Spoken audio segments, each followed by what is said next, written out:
ഇന്ന് പ്രമേഹം എല്ലാവരുടെ ജീവിതത്തിൽ ഒരു വില്ലനാണ്.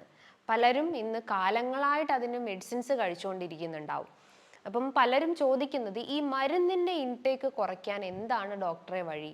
നമുക്ക് ഭക്ഷണത്തിലൂടെ തന്നെ ഈ ഒരു ഷുഗർ കൺട്രോൾ ചെയ്യാൻ പറ്റുമോ?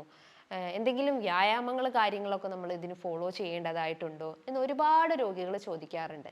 കഴിഞ്ഞ ദിവസം തന്നെ എൻ്റെ ക്ലിനിക്കിൽ വന്നിട്ടുള്ള പേഷ്യൻറ്റിൻ്റെ ഒരു ഷുഗർ ലെവൽ HbA1c ലെവല് 7. അതേപോലെ ഫാസ്റ്റിംഗ് ബ്ലഡ് ഷുഗർ നോക്കിയ സമയത്ത് അവർക്ക് 290 300 അടുത്ത് ഫാസ്റ്റിംഗ് ഷുഗർ കണ്ടിട്ടുണ്ട്. അപ്പോൾ ഞാൻ അവർക്ക് കൊടുത്തിട്ടുള്ള അല്ലെങ്കിൽ അവരുടെ കൊളസ്ട്രോൾ ലെവൽ ഇതേപോലെ തന്നെ റേസ്ഡ് ആണ്. എബവ് ഒരു 250 കാണിക്കുന്നുണ്ടായിരുന്നു. വെയിറ്റും കൂടുതലായിരുന്നു. അപ്പോൾ ആൾക്ക് മറ്റുള്ള ബുദ്ധിമുട്ടുകളൊന്നും തന്നെ ഇല്ല. അതായത് സിംറ്റംസ് ആയിട്ട് തന്നെ ഒന്നും തന്നെ കാണിക്കാറില്ല. ജസ്റ്റ് ഈ ഒരു ഷുഗർ കൊളസ്ട്രോൾ വേരിയേഷൻസ് മാത്രമേ ഉള്ളൂ. അതിൻ്റെതായ ലക്ഷണങ്ങളൊന്നും തന്നെ കണ്ടിട്ടില്ല. അപ്പം ഞാൻ ആ ഒരു പേഷ്യൻറ്റിന് കൊടുത്തിട്ടുള്ള ഒരു സജഷൻസ് എന്ന് പറയുന്നത്, അവർ കുറേ മെഡിസിൻസ് കാണിച്ചു തന്നു. 4-5 വിധം മെഡിസിൻസ് ആ ഒരു പേഷ്യൻറ്റ് കാണിച്ചിട്ടുണ്ടായിരുന്നു. അപ്പം ഞാൻ ആ പേഷ്യൻറ്റിന് കൊടുത്തിട്ടുള്ള ഒരു മെയിൻ ഒരു സജഷൻ അല്ലെങ്കിൽ ഒരു എന്താ പറയുക, നമ്മൾ കൊടുത്തിട്ടുള്ള ഒരു അഡ്വൈസ് എന്ന് പറയുന്നത്, നിങ്ങൾ ഈ മെഡിസിൻസിൻ്റെ ഈ കഴിച്ചുകൊണ്ടിരിക്കുന്ന മരുന്നുകളെല്ലാം കുറച്ച് 2-3 ആഴ്ചത്തേക്ക് നിങ്ങളൊന്ന് മാറ്റി വെക്കുക.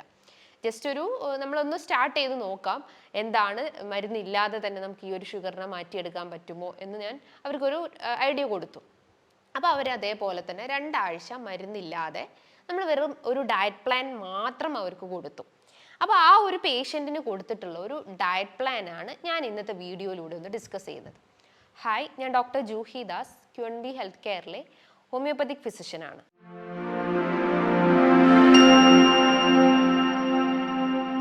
എൻ്റെ OPയിൽ വരുന്ന മിക്ക പേഷ്യൻസും ചോദിക്കുന്ന ഒരു സജഷൻ എന്ന് പറയുന്നത്, എനിക്ക് മരുന്നില്ലാതെ എൻ്റെ ഷുഗർ ലെവൽ എനിക്ക് കൺട്രോൾ ചെയ്യണം. ഞാൻ നേരത്തെ പറഞ്ഞിട്ടുള്ള ആ ഒരു പേഷ്യൻറ്റിൻ്റെ ഒരു ഹിസ്റ്ററി എന്ന് പറയുന്നത്, അവർക്ക് കാലങ്ങളായിട്ട് ഷുഗർ ഉണ്ട്, വർഷങ്ങളായിട്ട് ഷുഗറും കൊളസ്ട്രോളും ഉണ്ട്, വർഷങ്ങളായിട്ട് അവർ മെഡിസിൻസും കഴിച്ചുകൊണ്ടിരിക്കുന്നുണ്ട്. അപ്പം ഞാൻ കൊടുത്തിട്ടുള്ള ഒരു ഡയറ്റ് പ്ലാനിലൂടെ അവരും 2 ആഴ്ച മാത്രമേ ഞാൻ ഒരു ഡയറ്റ് പ്ലാൻ കൊടുത്തിട്ടുണ്ടായിരുന്നുള്ളൂ. അവരുടെ ഫാസ്റ്റിംഗ് ഷുഗർ ലെവൽ നല്ല രീതിയിൽ കുറഞ്ഞു വന്നു. ഇപ്പം അവരുടെ ഇനീഷ്യൽ ഷുഗർ ലെവൽ 290 സംതിങ് ഉണ്ടായിരുന്നു. ഡയറ്റ് എടുത്തു, 2 വീക്സ് മെഡിസിൻസ് അവർ കഴിച്ചിട്ടില്ല, വെറും ഡയറ്റ് പ്ലാൻ മാത്രം എടുത്തു. അപ്പോൾ അവരുടെ ഒരു ഫാസ്റ്റിംഗ് ഷുഗർ നോക്കിയ സമയത്ത് അത് 100-ന്റെ താഴെ, 150-ൽ താഴെയായിട്ട് കുറഞ്ഞു വന്നിട്ടുണ്ട്. കംപ്ലീറ്റ് ആയിട്ട് നോർമലായി എന്നല്ല, ഉള്ളതിൽ വെച്ച് നോക്കുന്ന സമയത്ത് അത് കൺട്രോൾ ചെയ്ത് വന്നിട്ടുണ്ട് എന്നാണ്. അപ്പോൾ ഈ ഒരു ഡയറ്റ് പ്ലാനിലൂടെ മാത്രമാണ് അവരുടെ ആ ഒരു ഫാസ്റ്റിംഗ് ഷുഗർ അല്ലെങ്കിൽ കൊളസ്ട്രോൾ ലെവലും ഷുഗർ ലെവലും കുറച്ച് കൊണ്ടുവരാൻ സാധിച്ചിട്ടുണ്ടായിരുന്നത്. അപ്പം നമ്മൾ എപ്പോഴും ഈ ഡയബറ്റീസിന് മരുന്ന് കഴിക്കുന്നതിന് പകരം നമ്മൾ ചോറ് കഴിക്കുന്ന പോലെ തന്നെയാണ് മിക്ക ആളുകളും ഇന്ന് മരുന്ന് കഴിച്ചുകൊണ്ടിരിക്കുന്നത്. അപ്പോൾ ഈ മരുന്ന് കഴിക്കുന്നതിന് പകരമായിട്ട് നമ്മളെ ഭക്ഷണത്തിൽ ചെറിയ ചെറിയ രീതിയിലുള്ള മാറ്റങ്ങൾ വരുത്തി കഴിഞ്ഞാൽ ഈ ഒരു ഷുഗർ ലെവൽ അല്ലെങ്കിൽ ഡയബറ്റിസ് എന്ന ബുദ്ധിമുട്ടിനെ നമുക്ക് കംപ്ലീറ്റ് ആയിട്ടും റെഡ്യൂസ് ചെയ്ത് കൊണ്ടുവരാവുന്നതാണ്. അപ്പം നമുക്ക് കൊടുക്കേണ്ട ഒരു മെയിൻ സജഷൻസ് എന്ന് പറയുന്നത്, കൂടുതലായിട്ടും മൈക്രോ ന്യൂട്രിയൻസും മാക്രോ ന്യൂട്രിയൻസിൻ്റെയും ഇൻടേക്കിൽ ബാലൻസ് കൊണ്ടുവരാൻ ശ്രമിക്കുക. എസ്പെഷ്യലി മാക്രോ ന്യൂട്രിയൻസ് എന്ന് പറയുമ്പം ശരീരത്തിന് ഏറ്റവും കൂടുതൽ ആവശ്യമായിട്ടുള്ള ഫാക്ടേഴ്സ് ആണ്. മാക്രോ മീൻസ് സംതിങ് ബിഗ് എന്നുള്ള മീനിങ് ആണ്. അതിൽ വരുന്നതാണ് കാർബോഹൈഡ്രേറ്റ്സ്, പ്രോട്ടീൻസ്, ഫാറ്റ്സ്, ഫൈബേഴ്സ്.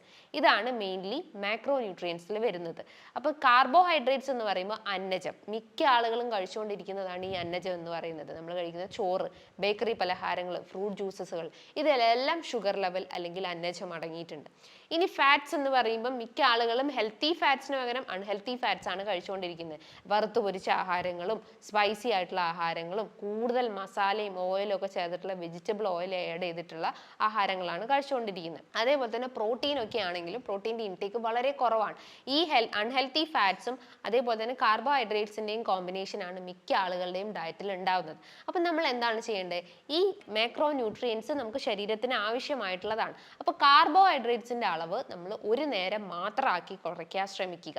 അത് രാത്രി കാലങ്ങൾക്ക് പകരമായിട്ട് ഉച്ചനേരം മാത്രം കഴിക്കുക. റൈസ് കഴിക്കുമ്പം മട്ടയരിയോ കുത്തരിയോ അല്ലെങ്കിൽ ചാമയരിയോ, അതായത് നമ്മൾ തവിട് കളയാത്ത അല്ലെങ്കിൽ അതിൻ്റെ ഉമി കളയാത്ത രീതിയിലുള്ള റൈസ് കഴിക്കാൻ ശ്രമിക്കുക. അതും പോർഷൻസ് മാക്സിമം കൺട്രോൾ ചെയ്ത് കഴിക്കുക. ഒരു പ്ലേറ്റിൻ്റെ 1/4 ഭാഗം മാത്രം റൈസ് എടുക്കുക. മറ്റുള്ള 3/4 ഭാഗവും നിങ്ങൾ ഈ പറഞ്ഞിട്ടുള്ള ധാന്യങ്ങളോ അല്ലെങ്കിൽ ചെറുപയർ, കടല കാര്യങ്ങളോ അല്ലെങ്കിൽ തൈരോ മീനോ മീനോ മുട്ടയോ കാര്യങ്ങളൊക്കെ കഴിക്കാൻ ശ്രമിക്കുക. അപ്പോൾ കാർബോഹൈഡ്രേറ്റ് പോർഷൻസ് അങ്ങനെ കൺട്രോൾ ചെയ്യാൻ ശ്രമിക്കുക. ഇനി നിങ്ങൾ ഉൾപ്പെടുത്തേണ്ടത് പ്രോട്ടീൻ ആണ്. പ്രോട്ടീൻ എന്ന് പറയുമ്പം നമ്മുടെ മസിൽസ്, പേശികളുടെ വളർച്ചയ്ക്ക് ഏറ്റവും ആവശ്യമായിട്ടുള്ളതാണ് പ്രോട്ടീൻസ്. ഈ മസിൽസിലാണ് നമ്മുടെ ഈ ഒരു ഇൻസുലിൻ റിസപ്റ്റേഴ്സ് സ്റ്റോർ ചെയ്ത് വെക്കുന്നത്. അപ്പം നമ്മൾ മസിൽസ് ആക്റ്റീവ് ആവുന്ന സമയത്ത് അല്ലെങ്കിൽ പ്രോട്ടീൻ ഇൻടേക്ക് കൂടുന്ന സമയത്ത് മസിൽസ് ഒക്കെ ഒന്ന് ആക്റ്റീവ് ആവുകയും ഈ രക്തത്തിലുള്ള ഗ്ലൂക്കോസിനെ പെട്ടെന്ന് തന്നെ ഈ ഒരു മസിൽസിലേക്ക് സ്റ്റോർ ചെയ്ത് വെക്കാൻ ഈ പറഞ്ഞിട്ടുള്ള പ്രോട്ടീൻസ് അല്ലെങ്കിൽ പ്രോട്ടീൻ്റെ ഇൻടേക്കിലൂടെ സഹായിക്കുന്നതാണ്. അപ്പോൾ പ്രോട്ടീൻ്റെ ഇൻടേക്ക് പരമാവധി കൂട്ടിയെടുക്കുക. അതിൽ വരുന്നതാണ് ധാന്യങ്ങൾ കഴിക്കാവുന്നതാണ്. കടല, ചെറുപയർ, പരിപ്പ് പോലത്തെ ധാന്യങ്ങൾ കഴിക്കാം. മുളപ്പിച്ചിട്ട് കഴിക്കാം, അല്ലെങ്കിൽ നിങ്ങൾക്ക് നന്നായിട്ട് വേവിച്ചിട്ട് ഒരു സാലഡിലൊക്കെ മിക്സ് ചെയ്തിട്ട് കഴിക്കാവുന്നതാണ്. പിന്നെ നിങ്ങൾക്ക് മീൻ, മുട്ട കാര്യങ്ങളൊക്കെ കഴിക്കാം. ചിക്കൻ കഴിക്കുന്ന ആളുകളാണെങ്കിൽ നിങ്ങൾക്ക് ബ്രസ്റ്റ് പീസ് കഴിക്കാം. അതും സ്കിൻലെസ് ചിക്കൻ കഴിക്കാൻ ശ്രമിക്കുക. ദെൻ അതിനോടൊപ്പം തന്നെ നിങ്ങൾ വെജിറ്റേറിയൻ ആണെങ്കിൽ പനീർ പോലത്തെ പ്രോട്ടീൻസ് കഴിക്കാവുന്നതാണ്. ദെൻ പാല്, മുട്ട കാര്യങ്ങളൊക്കെ ഒരു ഹെൽത്തി പ്രോട്ടീൻസ് ആയതുകൊണ്ട് തന്നെ അതും ഉൾപ്പെടുത്താവുന്നതാണ്. ഇനി നിങ്ങൾ ഹെൽത്തി ഫാറ്റ്സിലേക്ക് വരികയാണെങ്കിൽ അതിൽ ഒമേഗ 3 ഫാറ്റി ആസിഡ്സ് ആണ് ഏറ്റവും കൂടുതൽ ഹെൽത്തി ഫാറ്റ്സ് എന്ന് പറയുന്നത്.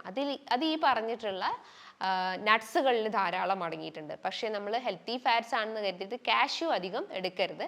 അത് പെട്ടെന്ന് കൊളസ്ട്രോൾ ലെവൽ കൂടാനുള്ള സാധ്യതകളുണ്ട്.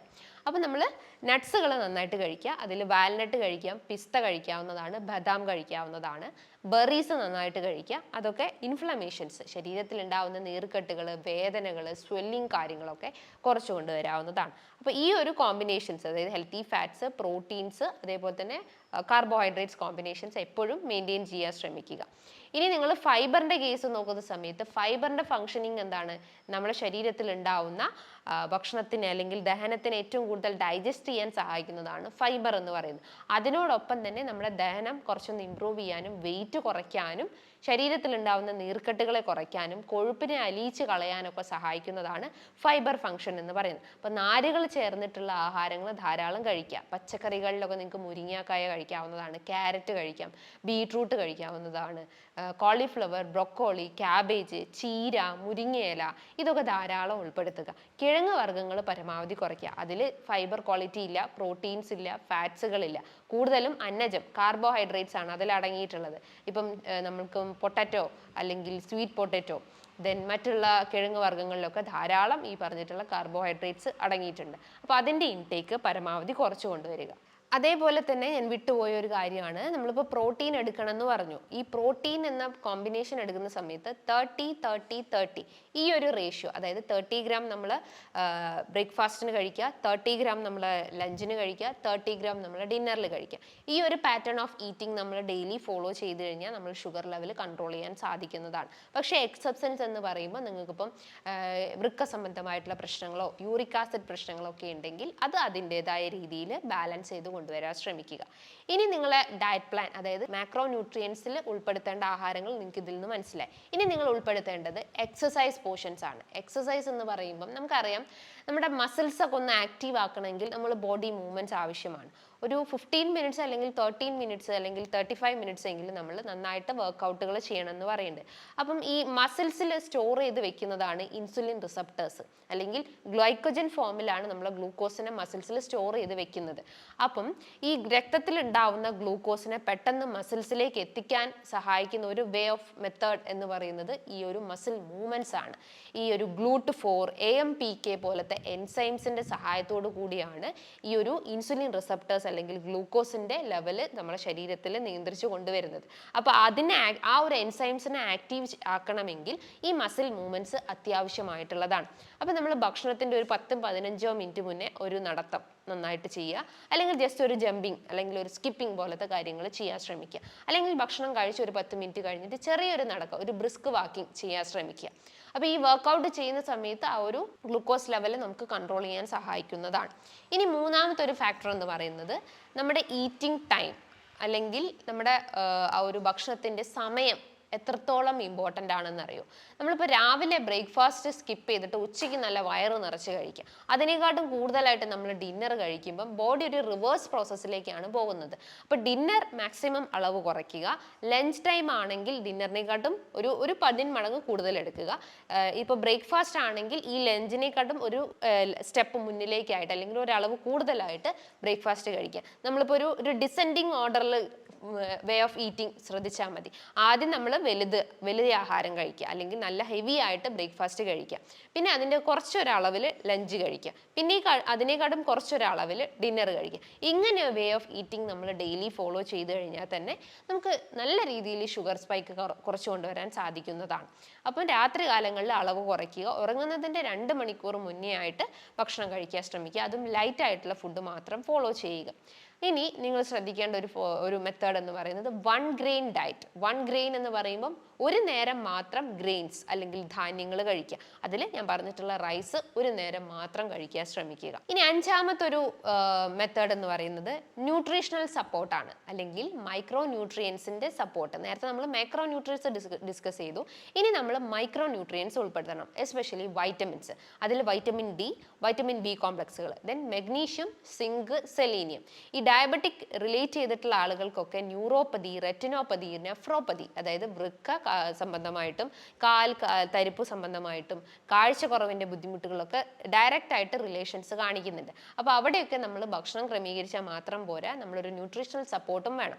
വൈറ്റമിൻ ഡി, വൈറ്റമിൻ ബി കോംപ്ലക്സുകളൊക്കെ നന്നായിട്ട് ഉൾപ്പെടുത്തുക. അത് അടങ്ങിയിട്ടുള്ള ആഹാരങ്ങൾ, ധാന്യങ്ങളോ ചെറുപയർ കാര്യങ്ങളോ അല്ലെങ്കിൽ മുട്ട, മീൻ കാര്യങ്ങളൊക്കെ കഴിക്കുക.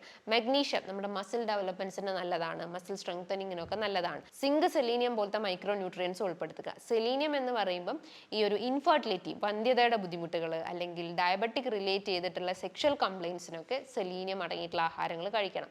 അതിൽ പംകിൻ സീഡ്സ് കഴിക്കാം, sesame seeds, flax seeds, chia seeds ഒക്കെ ധാരാളം കഴിക്കുക. അതേപോലെ തന്നെ സിങ്ക് അടങ്ങിയിട്ടുള്ള ആഹാരങ്ങൾ, എസ്പെഷ്യലി ധാന്യങ്ങളിലാണ് ഏറ്റവും കൂടുതൽ സിങ്ക് അടങ്ങിയിട്ടുള്ളത്, അതും നല്ല രീതിയിൽ ഭക്ഷണത്തിൽ ഉൾപ്പെടുത്തുക. ചിലർ ചോദിക്കാറുണ്ട്, ഈ മില്ലറ്റ്സ് കഴിക്കാൻ പറ്റുമോ, അല്ലെങ്കിൽ മ്യൂസലി പോലത്തെ ധാന്യങ്ങളുടെ കോമ്പിനേഷൻസ് കഴിക്കാൻ പറ്റുമോ? നിങ്ങൾക്ക് കഴിക്കാവുന്നതാണ്, പക്ഷെ നമ്മളത് പാലിൽ കുതിർത്തിട്ടൊന്നും കഴിക്കരുത്. ഒരു പൗഡർ ഫോം ആക്കിയിട്ടൊക്കെ നമ്മൾ വൈകുന്നേരങ്ങളിൽ ഒരു സ്നാക്സ് രൂപത്തിലൊക്കെ കഴിക്കുന്നതാണ് കുറച്ചുകൂടി ഹെൽത്തി ആയിട്ടുള്ളത്.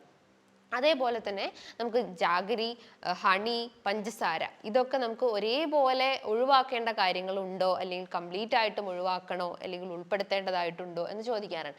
പഞ്ചസാര എന്ന സാധനം നിങ്ങൾ കംപ്ലീറ്റ് ആയിട്ടും കട്ട് ചെയ്യുക. പിന്നെ നിങ്ങൾക്ക് ഉൾപ്പെടുത്താവുന്നത് എന്ന് പറഞ്ഞാൽ ജാഗരി, അതായത് ശർക്കര, അത് അളവിൽ കൂടാൻ പാടില്ല.